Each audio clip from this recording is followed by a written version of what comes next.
आप सुन रहे हैं कहानी बेइंतहा भाग 5। सबसे मिलने के बाद अब अरुण की पेशी अपने पिता यानी घनश्याम दीवान के सामने होनी थी। उनसे मिलना उसके लिए किसी पेशी से कम नहीं था। उसे बाकायदा उनके पीए द्वारा मिलने का समय दिया गया और उसे निश्चित समय पे उसे उनसे मिलने पहुंचना था। रात के 9 बजे जब घनश्याम दीवान किताबों के बीच अपनी इजी चेयर पर बैठे सिगार का अंतिम सिरा एस्ट्रे में बुझा रहे थे, तब अरुण उनके सामने सपाट भाव से खड़ा था। वे भी निर्लिप्त भाव से उसे देखते हुए उसे बैठने का इशारा करते हैं। वह बैठ जाता है। सो वेल, तुम 2 दिन पहले आ गए, कोई खास वजह? वे कहते कहते अपनी सख्त आंखें उस पर गड़ाए हुए उसे बोलने का मौका ना देते हुए अपनी बात कहते रहे। सोचा था ये 4 साल तुम्हें कुछ तो बदलाव लाएंगे, पर शायद नहीं। उनकी सख्त नज़र पर वह दूसरी ओर देखने लगा था। अरुण, जिंदगी हमें सीखने का हर बार मौका देती है, पर उसी वक्त अगर हम चूक जाते हैं तो मौका भी हमारे हाथ से चूक जाता है। मैंने तुम्हें खुलकर आज़ादी दी ताकि जिंदगी को तुम जानो, पहचानो, उसे खंगालो, पर लगता है तुमने इससे कुछ नहीं सीखा। कहते कहते वे तेजी से उसकी ओर झुकते हुए कहते हैं, अगर सीखा होता तो तुम उस छोटे आदमी के लिए अपना धन और समय दोनों नहीं बर्बाद करते। वे अपना आखिरी शब्द तेज स्वर में बोलते हुए अरुण को घूरते हुए आगे कहते हैं, बोलते क्यों नहीं? क्या सोच कर किया तुमने ऐसा? उनके उकसावे पे तब से शांत बैठा अरुण अब अपनी आंख की सीध में देखता हुआ धीरे से कहता है, सोचता हूं कहीं मेरे बोलते आपको कुछ बुरा न लग जाए। बोलो, मैं सुनना चाहता हूं तुम्हें कि इन 4 सालों का क्या निचोड़ है तुम्हारा। तो डैड, मुझे लगा 4 साल के लंबे समय बाद राजवीर का परिवार उसका कितना दिल से इंतजार कर रहा होगा। फिर उसकी बहन की शादी है, सबकी आंखों में उसके लिए इंतजार का सैलाब होगा। इसलिए 2 दिन पहले आकर देखना चाहता था कि किसी परिवार को उसके अपने को अचानक देखकर कैसा लगता होगा। क्या राजवीर अपने पिता के सीने से लग गया होगा? उसकी बहन तो फूट कर रो पड़ी होगी, और माँ, उनके तो जज्बात की तो मैं कल्पना ही नहीं कर सका। बस कभी कभी किसी लागत की सही कीमत नहीं आंक पाता मैं। बस मेरे 4 साल का यही निचोड़ है। बेहद सपाट भाव में कहता अरुण अभी भी अपने पिता की नज़रों में सीधा देख रहा था, जबकि वे उसे नजरें बचाते सिगार बॉक्स में से सिगार निकालते हुए सिगार कटर से उसका अगला सिरा काटने की कोशिश कर रहे थे। वह बार बार उनका हाथ कांप जाता। ये देख अरुण धीरे से हाथ बढ़ाकर उनके हाथ से सिगार काटने में मदद कर देता है। इसे वे सर हिलाते अब लाइटर उठाने लगते हैं। सिगार जलाकर उसका गहरा धुआं फेंकते हुए वे बिना अरुण की ओर देखते हुए कहते हैं, बहुत रात हो गई, जाओ सो जाओ। कल बोर्ड ऑफ मेंबर से मिलने के लिए 10 बजे तक ऑफिस पहुंच जाना। उनके ऐसा कहते अरुण समझ गया कि उनकी ओर से बात खत्म हो गई, तो वे ओके कहता हुआ उठकर चला जाना। तभी पीछे से आवाज लगाते हुए कहते हैं, अरुण, उम्मीद है कल तुम समय पर आओगे।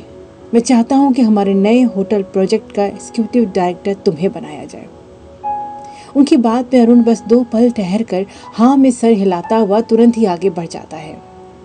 अरुण जा चुका था, पर जैसे बहुत देर तक उसकी मौजूदगी को महसूस करते वे अभी भी उसी अवस्था में बैठे सिगार का धुआं उगल रहे थे।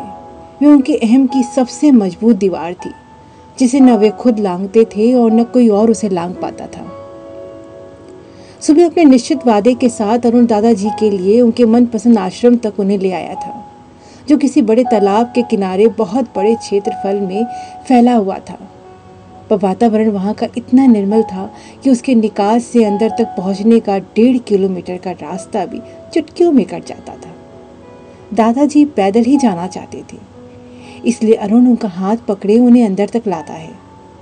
वहाँ उनके जैसे बहुत से वयोवृद्ध थे, जो शायद उनके मित्र होंगे, इसलिए उन्हें आता देख वे मुस्कुराकर उनका स्वागत करते हैं।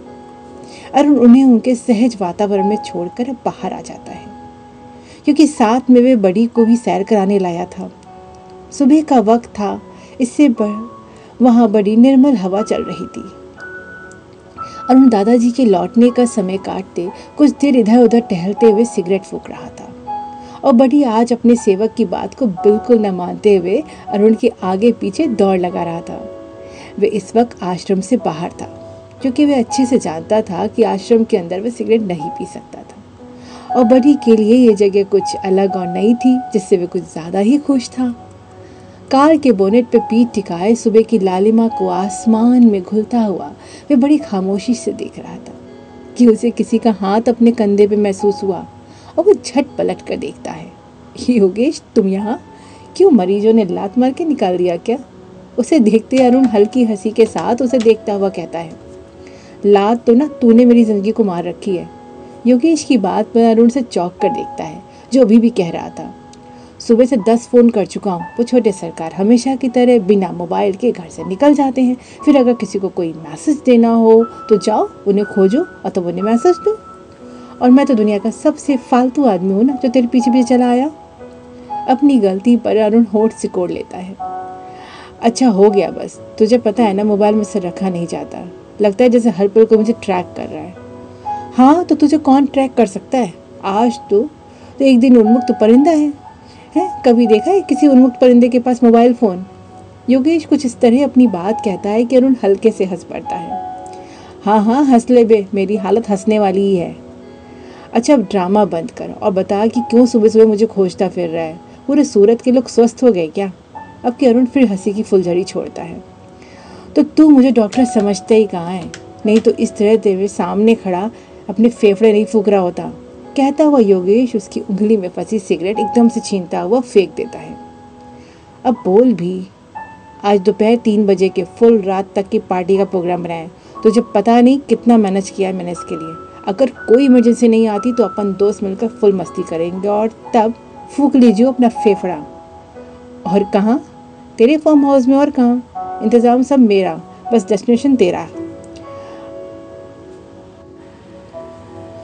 अब तक बड़ी दूर से दौड़ता हुआ वापस आता अरुण के पैरों के पास लौटने लगा था और अरुण भी उसकी ओर झुका उसकी गर्दन प्यार से थपथपाने लगता है। बस इतनी सी बात कहने के लिए 20 किलोमीटर तेरा पीछा करते मुझे आना पड़ा, इसलिए तो कहा लात मार रखी है तूने मेरी ज़िंदगी की। अगर इतना किसी लड़की के पीछे गया होता तो 4 बच्चों का बाप होता मैं। तो जा ना, किसने रोका है तुझे? तेरी दोस्ती ने रोका है। तू कोई लफड़ा करता नहीं और मुझसे तुझे अकेला छोड़ा नहीं जाता। तो डॉक्टरी छोड़कर नाटक में क्यों नहीं भर्ती हो जाता? तेरा ड्रामा ना हाउसफुल चलेगा। बात करता है, तुझे ना बहुत अच्छे से जानता हूँ मैं। अब तक 20 गर्लफ्रेंड बनाकर छोड़ चुका है, खुद का ही टिकाएगा भी। अच्छा ठीक है, अब मैं चलता हूँ, बस तो टाइम पर पहुँच जाइयो। अपनी कलाई घड़ी देखता हुआ योगेश जिस तेज़ी से आया था उसी तेज़ी से निकल भी जाता है। अरुण भी बड़ी को साथ लाए नौकर के भरोसे छोड़कर अब आश्रम के अंदर चल देता है। किस बेनाम दिल की मंजिल में खड़ा है अरुण, जानने के लिए सुनते रहें कहानी बेइंतहा। कहानी पसंद आने पे लाइक करें और अपने मित्रों से ज़रूर साझा करें। धन्यवाद।